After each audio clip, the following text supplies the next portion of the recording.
If I knew these 50 book marketing lessons when I got started publishing, I would have saved literally tens of thousands of dollars and thousands of hours of my time.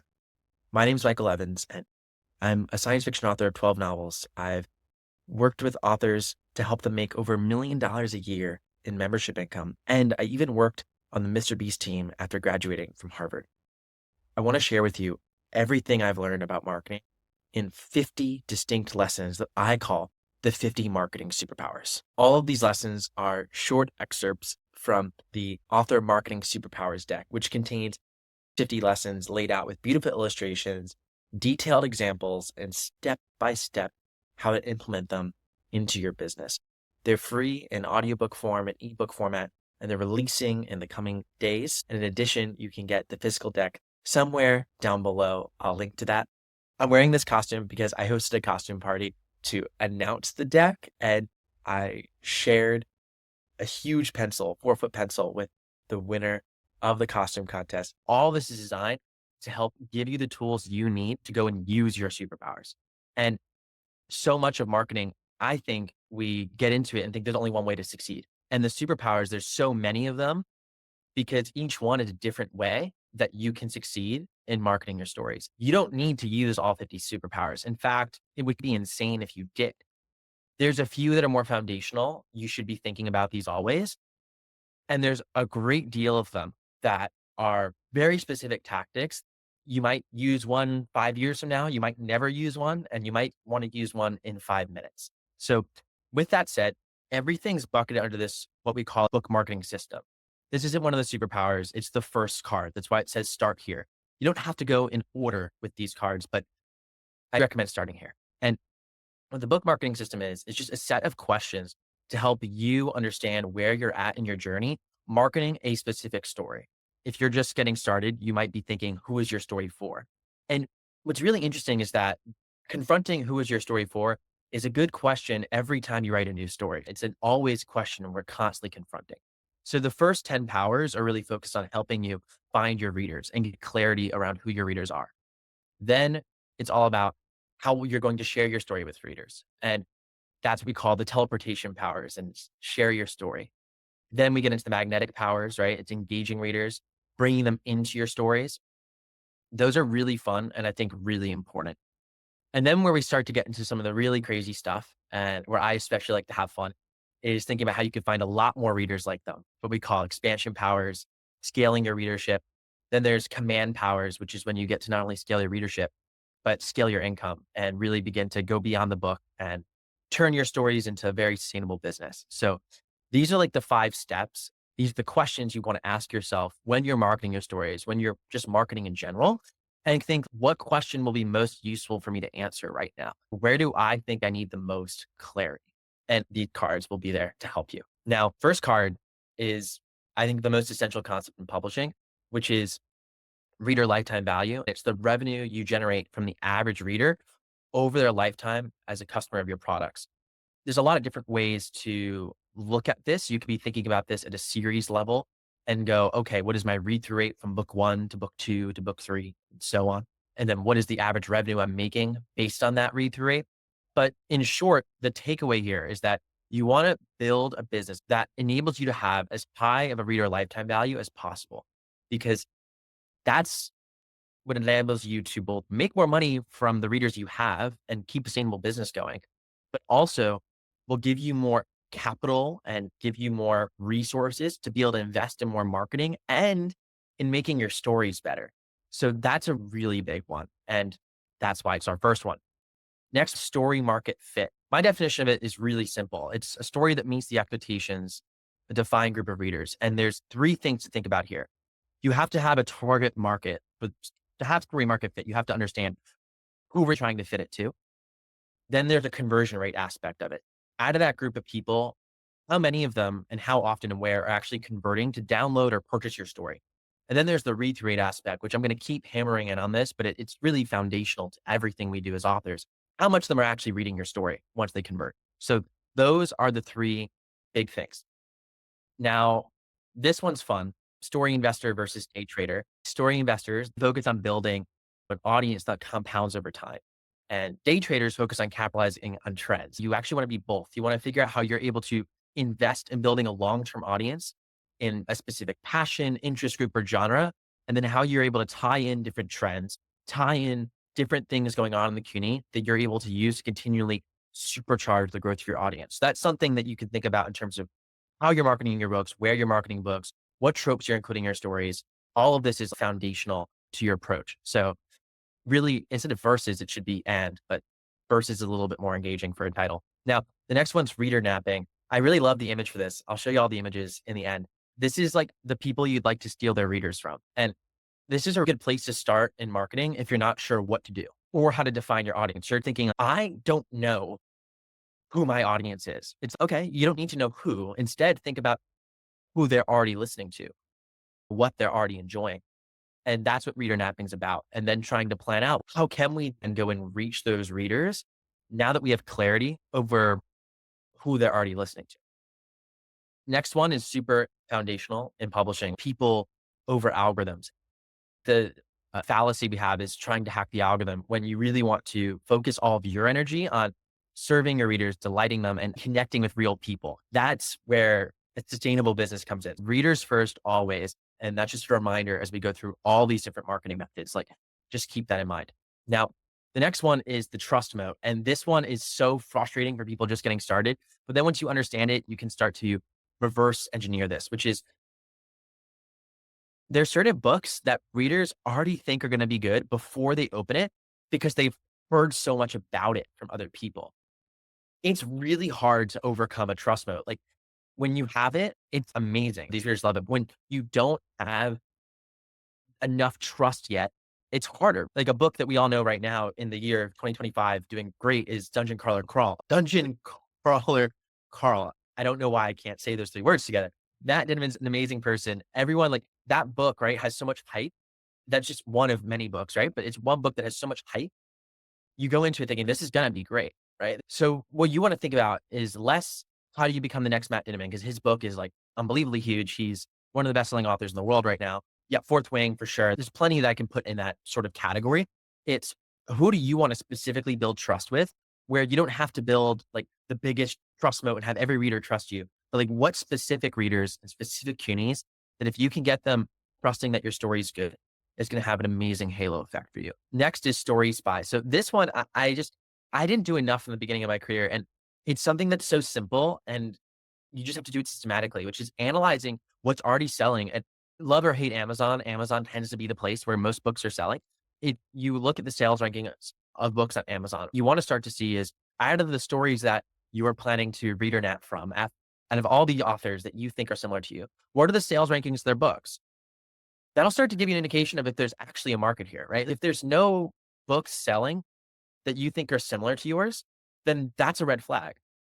Reader reviews are also really important. You want to understand why people are enjoying those books. It's not enough just to see what's selling. You want to try to understand why. And then out of the top dogs, the ones that continue selling, actually read the book and try and analyze again why they're hitting those reader reviews, what they're doing to cause that emotion. It's so important. And that's what spying on stories is all about. Reader cities, this one's simple. One of my favorite images is this one because it's just like all the different genres as cities, but it's the places that specific readers come together, mapping out the events, the Facebook groups, the Discord communities, the comment sections that your readers come together in is really important. Those are places you want to pay attention to. It's worthwhile to join those places just to get a pulse of what's going on. Likewise, those are places where you can build relationships, collaborate with people, and tastefully market your books. So again, when you're trying to find your readers, go to the reader cities. Readers versus casual readers. We all know this one. It's really important. Whale readers read way more than the average reader. They make up most of the book market in terms of sales and in terms of time spent consuming books. It's arbitrary what makes a whale reader, but it's reading a lot of books. I say 50 plus. Some might say 100 plus. Regardless, it's a lot of books. Casual readers are just readers who are reading less than that. There's a lot more casual readers than there are whale readers. However, whale readers make up more sales than casual readers. So that's just something to think about. When we think about building a business model, we often talk about writing and building our business around whale readers. And I think that can have a flaw in it because we can sometimes ignore casual readers. And you really want to build a business model that can serve both. What are the needs of whale readers? How are they going to differ from the needs of casual readers? What is that business model going to look like? Where is that different? That's really important to keep in mind.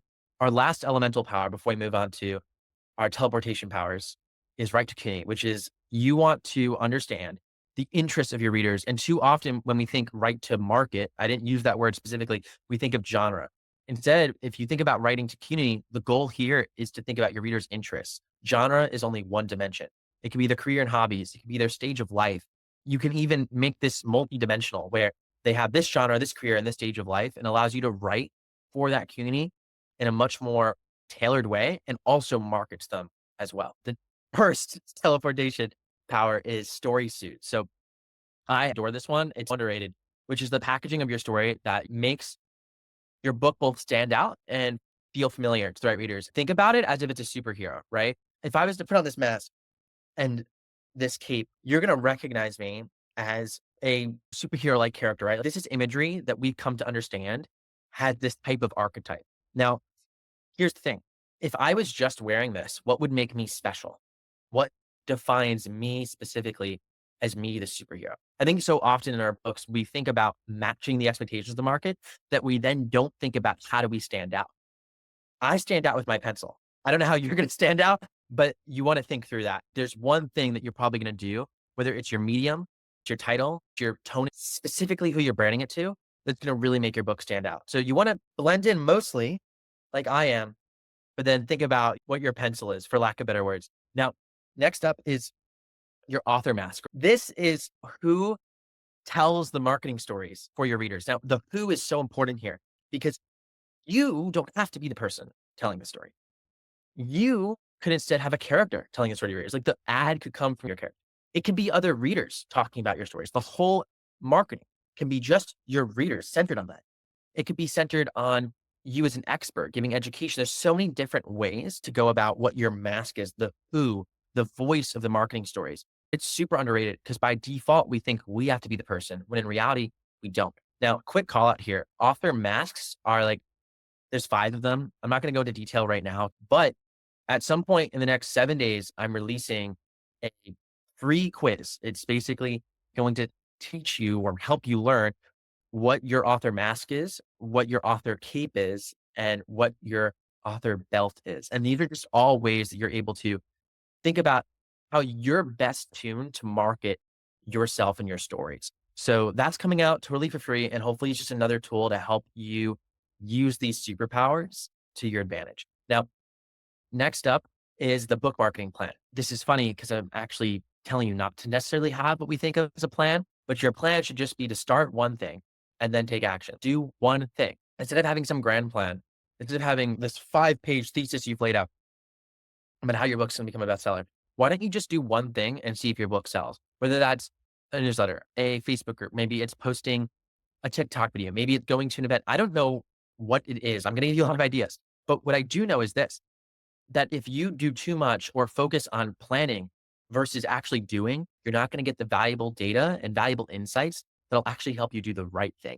Because book marketing is less about doing all the things and more about doing the one/few things that really make a difference. Publishing sales models. This is going to be reviewed for a lot of you here, but KU, right? Kindle Unlimited, wide, publishing your books on any retailer, anywhere. Both these models, you don't get customer data, so you don't have a direct relationship to your readers. You don't have their email. The difference is that they're buying directly from you. You're typically the merchant of record. So KU is you're in the Amazon bookstore. You can sell in all different bookstores. Direct is your bookstore. The key here is thinking about how you can utilize all these different models to benefit you. You don't have to be all in on direct or all in wide or all in on KU. You can sell certain things in specific places at specific times to benefit you. And that's how you use the publishing sales models to your advantage. Then there's one-time marketing events. This goes back to the book marketing plan. And it's so important. Remember, we're in teleportation powers right now. We're not at the stage where we're scaling our readership. If you do have to scale your readership right now, I love that for you. One-time marketing events are really designed to be thinking about what are the non-scalable ways you can test your book in the marketplace to readers. And that goes back to the book marketing plan superpower. You don't need to be thinking about this scalable thing that's going to get you to 1,000 readers. One reader at a time. One-time marketing events are deliberately doing things that are not scalable, but can give you data on where your readers are, who your readers are, and if your story is a good fit for them. And you have to be going up with this mindset that It's just one thing at a time. And doing a one-time marketing event is an incredible superpower to use. Give yourself permission to do one thing at a time rather than having a plan to conquer the world. Because I see too many people have plans to conquer the world and then they sit back while reader citizens need their help. Authoropolis needs you. Now, next one's author flywheels, which is engaging in marketing activities that pay off more and more over time. This one's huge and it's something to think about as you're building in what your long-term marketing is going to be. Let's say you're creating content on TikTok. If you get followers on TikTok, you can build up a cumulative advantage on that platform over time. Better example is a podcast. The more people listen to your podcast, a lot of them will stick with you, right? That's a very loyal audience, same with your newsletter. But it goes even deeper than that.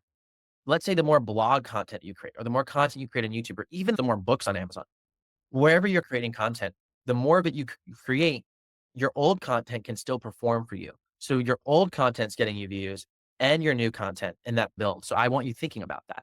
How can you do something where you put in effort once and you can continue to reap the reward of that for time and time again? That's building your own author flywheel. And that would take me hours to go through all the 50 superpowers in great detail, but flywheels are so important and one flywheel can change your life. Now, the next thing is the testing trick, which is always sell your books before you write them. Crazy, but I almost don't see a reason why you wouldn't do that. You want to be careful with how radical you get, and you don't want to burn trust with existing readers. You want to be measured and careful. Why would you develop something if you don't know it's going to sell? That's poor business. It's a lot more stress than it needs to be. So how can you figure out the packaging, your story suit, your readers, your exact community you're writing for before you even pick up a pen? That's the testing trick's all about. Next is the copy cooker. This one is just like a simple framework for how I think about writing copy, whether it's in ads, whether it's in email marketing, whether it's in social media posts. First is listen. And this is the most important one. It starts before you pick up the pen. It's all about having empathy with your readers, understanding what their needs are, where they're at, what they care about. And that's just you listening online. The next one's open, which is having a great hook that surprises people and that draws them content. Then understand. This one's really simple. It's how can you make them understand what you're trying to give them? What are you communicating? Is it a book? Is it a story letter? Is it a free audiobook? Is it something like I'm doing, which is a deck of cards? Who knows what it is? The key is how can you get your readers to understand that? And then the last thing is D, which is do. Drive them to actually go do the thing that hopefully you've made them understand and want.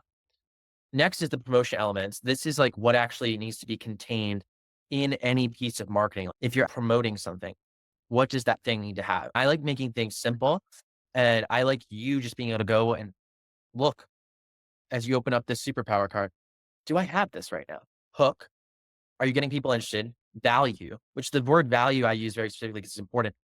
What is someone getting out of actually consuming your marketing that's going to help them? It doesn't need to help them necessarily learn more about the world or know an interesting fact. It could just be to laugh, but how are you going to provide them value in your market? If you're creating an ad or a video or an email that's promoting something, it should still be valuable. Where is that value coming in? And then the cliffhanger, which is ultimately where you tie something from that value and something they really want. So let's say you've given them a chapter of a story and your ad, which I've seen ads like this perform well. You've literally given them an ad of a story, like the chapter of a story. They're hooked. They love it. That was a great chapter. They're thankful for it.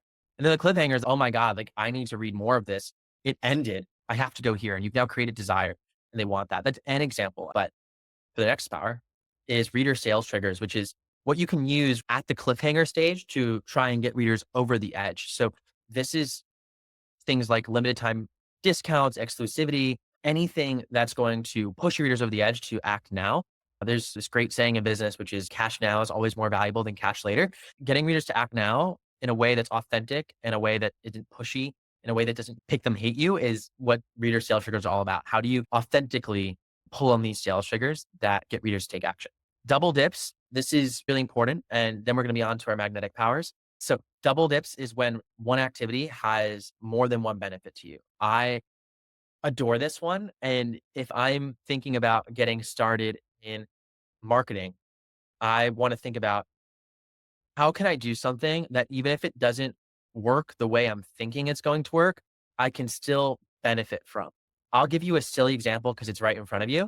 If no one showed up today and no one wanted the big pencil I'm about to give away to all of you, I still get to use that image, post it on social media. It's ridiculous, but it's pretty decent marketing given what I'm doing. And it's one of those win situations where even if this whole party flops, great, I'm still going to use that actual thing for marketing anyways. So if I can use it twice, that's great. And then flip side of it, oh, if you're using that for a marketing image, how can you utilize that to turn your image into something that's going to provide value to the people you care about, which for me is you all. So I gave it away to you because I don't need that in my life forever. I just need it in an image and I can share that image for years to come. So again, these are just simple ways to think about double dips. Um, Reader growth engines. These are scalable ways to grow your readership. Like when we're thinking about like actually investing long term and how do we really grow our business, it's really one of three ways: content, ads, or collaborations. The misnomer is that we have to create content everywhere, create ads everywhere, and collaborate with everyone. You just need one ad platform, one place you're creating content, and one place you're collaborating with people to do it. And you don't need to use all three. You just need one. Reader growth engines is hopefully simplifying marketing for you so that you can see you don't need all these things. It's just focusing on the things that can actually go the distance once you've found your readers and you're ready to get more. Now, power law is really important. This is few books sell nearly all the copies. This is one of those foundational things we have to remember. And the power law is all about how can you, and the thing is this, the misnomer in books is that there's only one best-selling chart. Amazon's made that misnomer blown up, and there's now like a million sales charts, half of them, which mean nothing. This doesn't mean you're selling either. So the notion of a bestseller or a power law has got it confused. And my definition is really simple. The reason power laws exist is because we are cultural creatures. Like we grab onto what other people are doing. And there's one big overall power law in the mass sky of books, which things like Fourth Wing, climbing to the top of right now, which is amazing. That series has done so well. Those are the mega bestsellers that transcend genre boundaries. It captures almost all of reading.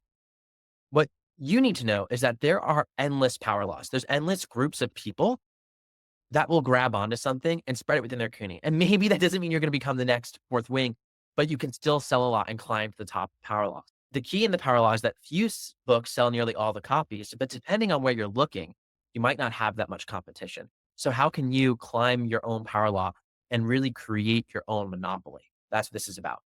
Heroes Lair is your mailing list. I give some simple tips here about how to actually use and set up a mailing list. This is so important. I designed these cards to be useful for brand new baby authors and hopefully people who've been doing this for 10 plus years. Heroes Lair is very simple. You need a mailing list. You need to be able to utilize it. And I'm going to talk shortly about how you can actually unlock that superpower even more. Reader journeys. This one is one of my favorite. If I had a top 5 favorite superpower, this is probably making it.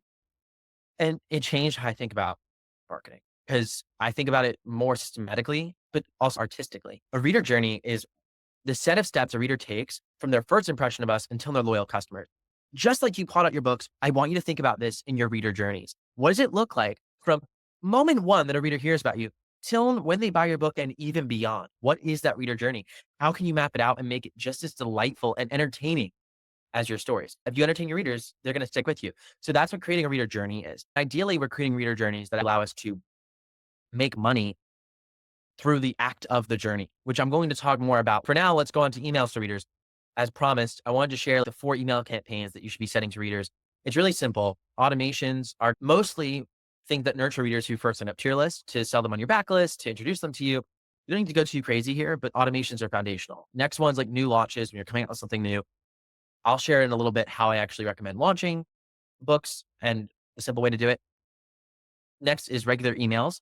These are just places that you're providing value to readers. We often think we have to send an email every week or every other week or every month. That's not a rule. It doesn't matter at all. The only thing that matters is sending something valuable to your readers. Something that's going to interest them, make them excited, something that's going to entertain them. Why are you reaching out? We have enough emails in your inbox. I literally have a software that filters out almost every email from my inbox that I don't need to respond to because I'm so tired of it.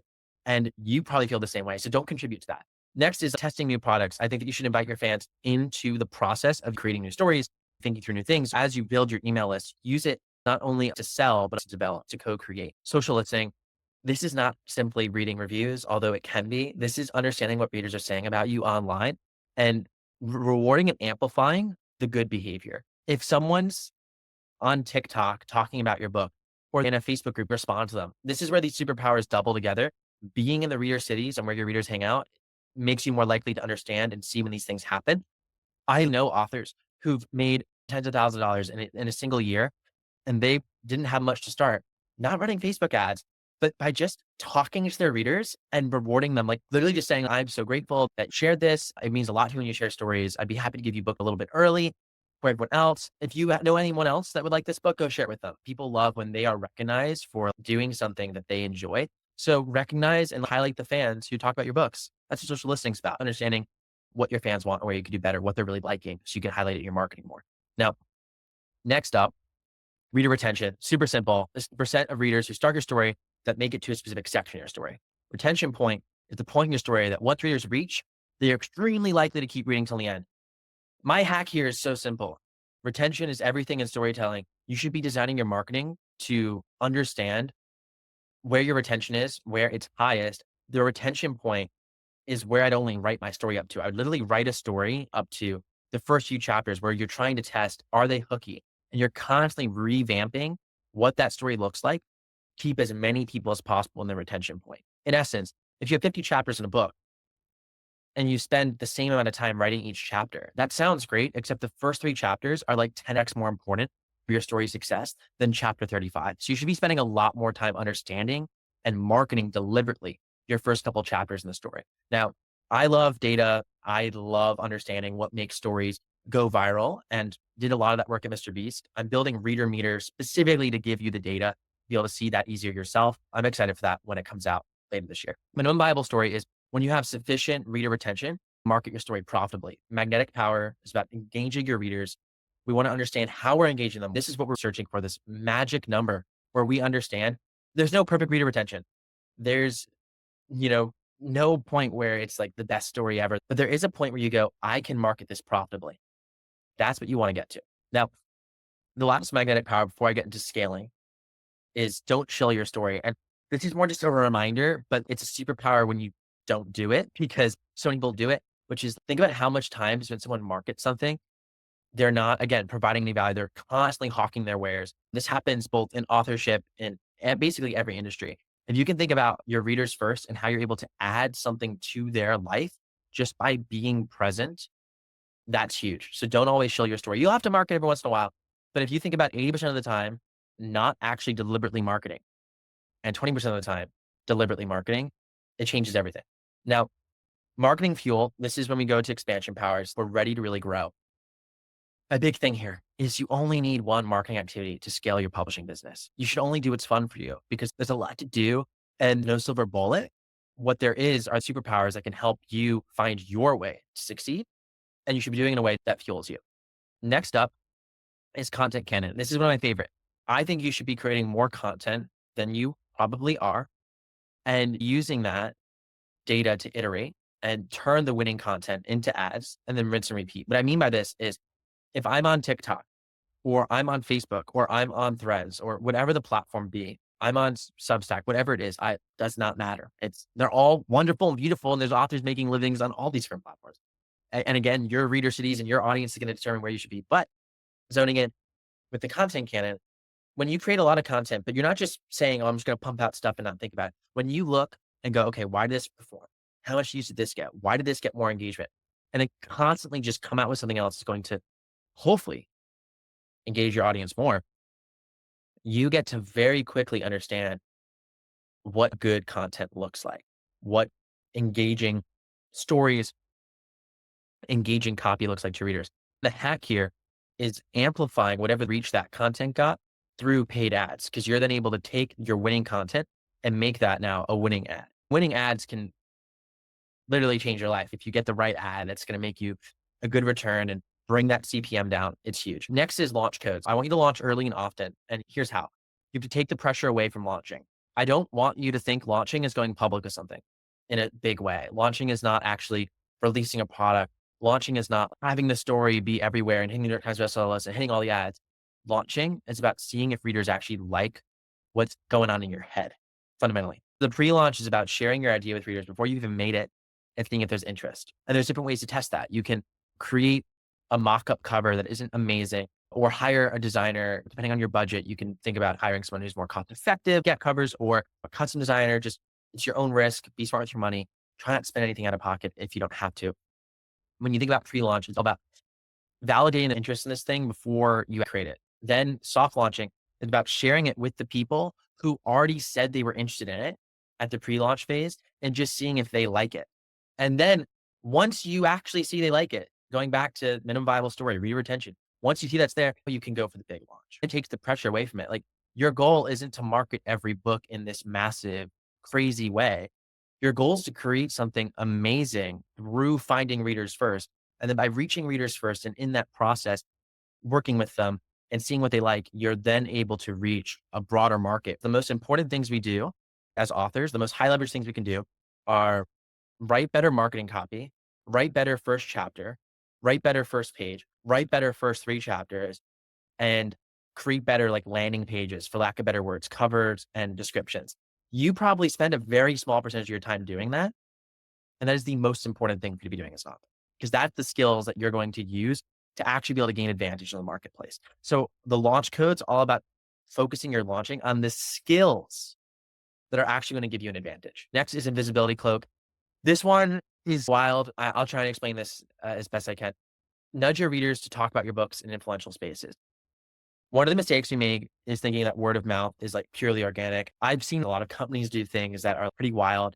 There's these things called astroturfing campaigns, and I would put them as largely unethical, which is when a company pays someone to inorganically talk about something and fake that they were paid for it. So there's a lot of law, like that could violate some FTC stuff.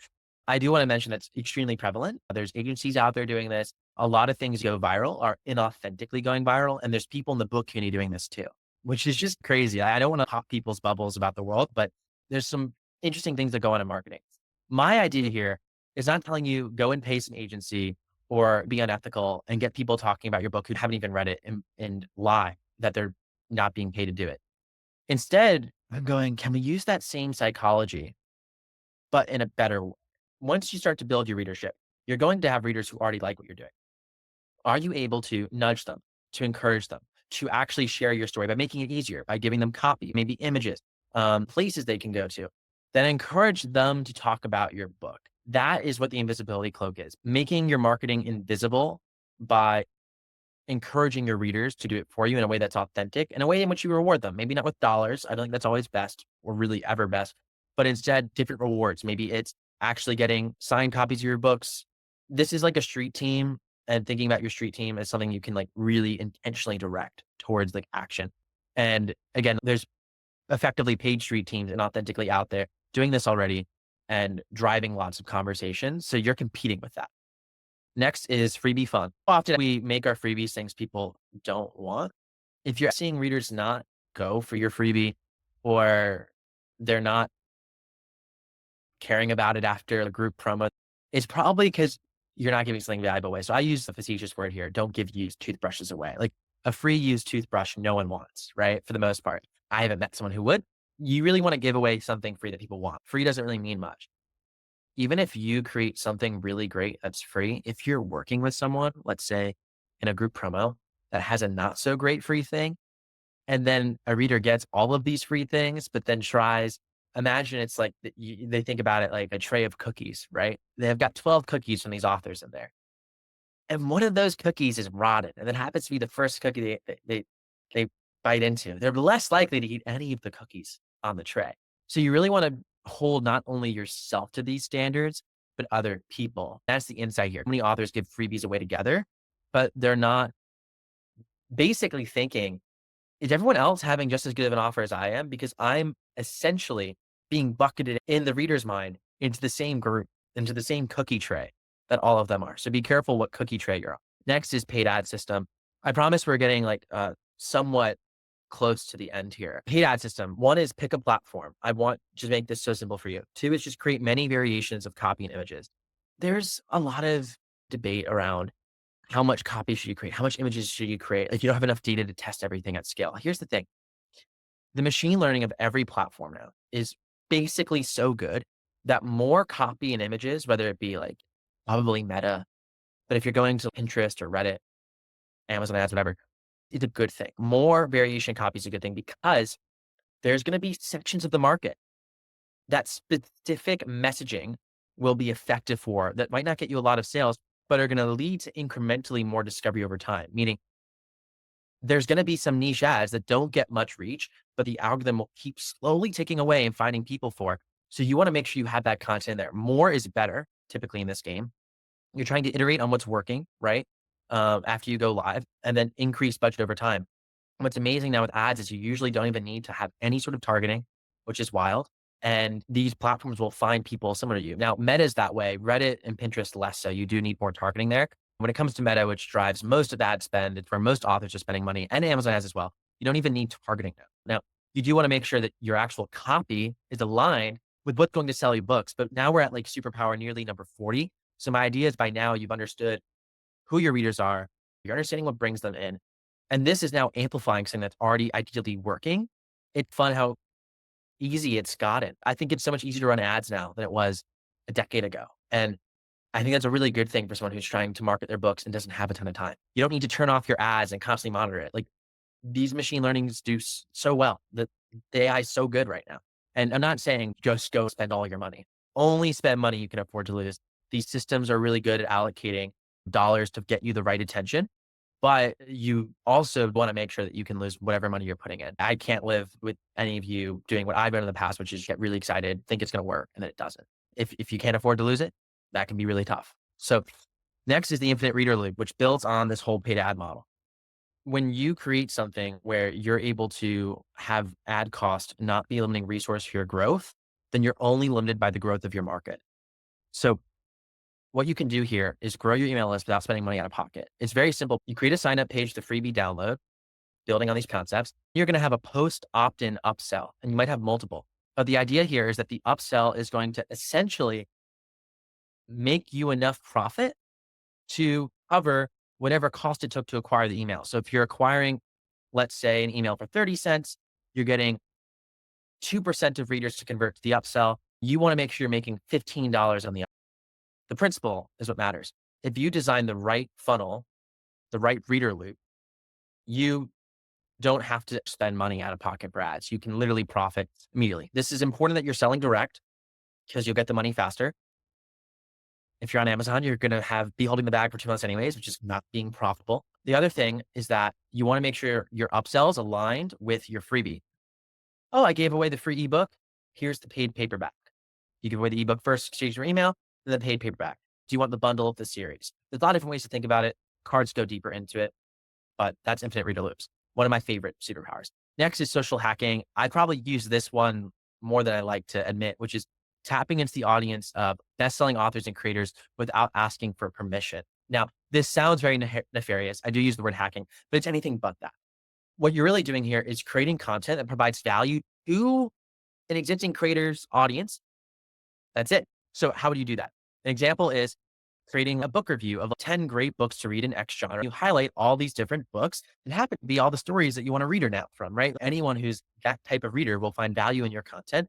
And you can then go and reach those readers because every social platform now is based on interest graphs. You mentioned X author in a TikTok video or a YouTube video. You're more likely to reach people who are interested in that because all of this is just an interest graph at the end of the day. These platforms understanding what are people interested in and delivering content that matches that. So you can hack that through social hacking. Another way to do this is by giving gifts and like almost connecting with these creators and authors in like interesting ways. You want to be really careful here and make sure you're not doing anything too creepy, anything too wild. I've been known to go way off the edge here and it's worked for me. I've kayaked to someone's island to ask him for an internship. He like just got 1 million YouTube subscribers and was throwing a party on an island when he was like reaching it. And I literally just kayaked the island, found it in a live stream and asked him for an internship. And it worked out quite well for me. All this to say that you can get really creative out of the box when you identify there's a few high leverage people you want to build relationships with.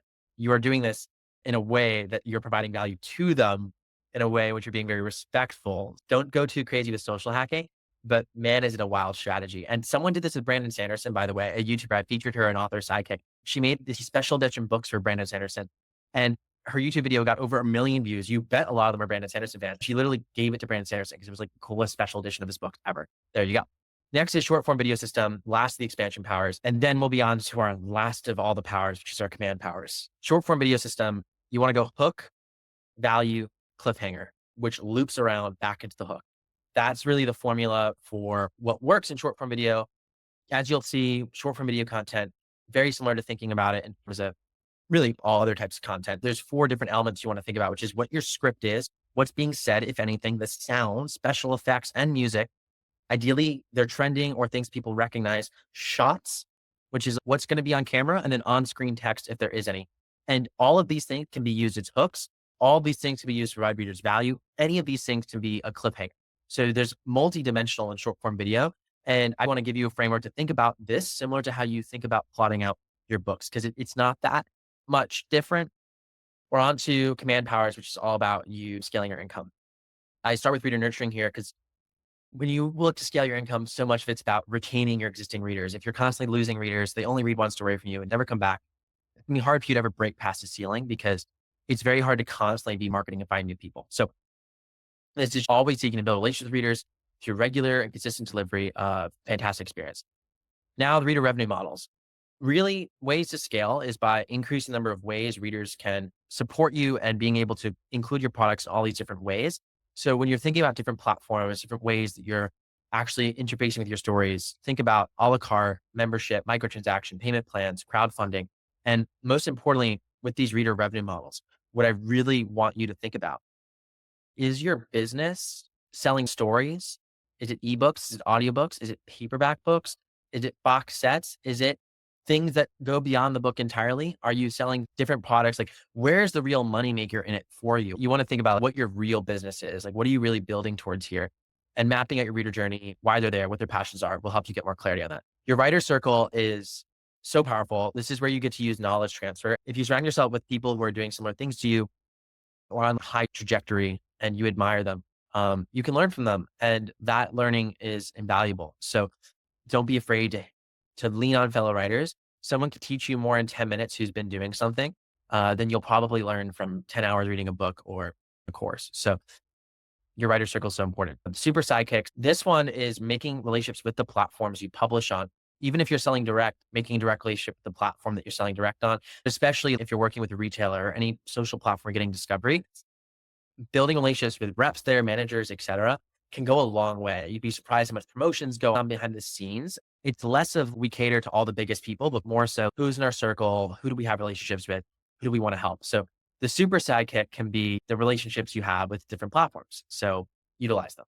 Next is other people's resources. So whenever you feel like you can't get something, you want to expand into creating this new product. Maybe you want to create a service for your readers. Maybe you want to create a community membership model, or maybe you want to market your books, but right now you don't have the money. So that's a resource you don't have, or you have the money, but you don't have the knowledge. Other people's resources are identifying what do other people have that you want and what can you trade them for. These trades happen at the biggest scales with people who are very established, making millions a year. They're still trading with friends, with collaborators, and looking at what does someone else have and what can I provide them that I have, whether it's audience, time, money, knowledge. I don't think you have to go out of pocket into anything you don't have to try and acquire something. The key is spending the things you do have to get the things you want in collaboration with other people. If someone has a huge audience that you want to reach and you want to cross promote, but you don't have any audience, think what can you do for them? If someone has money and can help support you, whether it's a outside group, whether it's a very kind reader or your super fans, what can you do for them that makes that money worthwhile? Next is power of reciprocity. So I love this one, which is when you give people, they'll give back to you. So remember that all of this really is about giving to others and about giving a great experience to them without asking for anything in return. Reciprocity is not you give me this, I give you that. Reciprocity is I give you this, and then I just know that it's going to come back. You'll probably give me one day. Even if you don't, there'll be someone else who does, who I did give to. Knowing the power of reciprocity allows you to be more giving in life. And I think that's a beautiful thing. Next is the 3 types of reader community. One underrated way to control not only your audience, but to control an entire genre is through reader community. And there's 3 types. A community can be all 3 of these types of communities, but it's also true that you can have a community only be one of these types of communities. You can have a community for learning where people are trying to learn about maybe specific, if you're writing maybe post-apocalyptic books, maybe they're learning prepper techniques. Maybe they're learning about different guns, if you're writing thriller books, or how to solve mysteries, or maybe it's about a specific passion. Maybe they're really passionate about a specific supernatural creature, or maybe they're really passionate about a specific place. You might be writing like Scottish Highland romances, right? So whatever their passion is or they're learning, these communities are better to build a space around and own that versus a specific story, because a specific story will go up and down. And your story, especially if you're not like unbelievably massive yet, are going to have a limited market. The CUNY for a passion and the market for a CUNY for learning is much larger. So think about how you can tailor your CUNY towards that so that you can in turn grow your story and also essentially get to own one of these reader cities that we talked about earlier. That's a true command power. Now, next is that audience is everything. I've already highlighted the reader revenue models, but it's just so foundational. When you start to think about truly building an empire, media, it's not best business. We can't really charge that much for products. There's a lot of competition.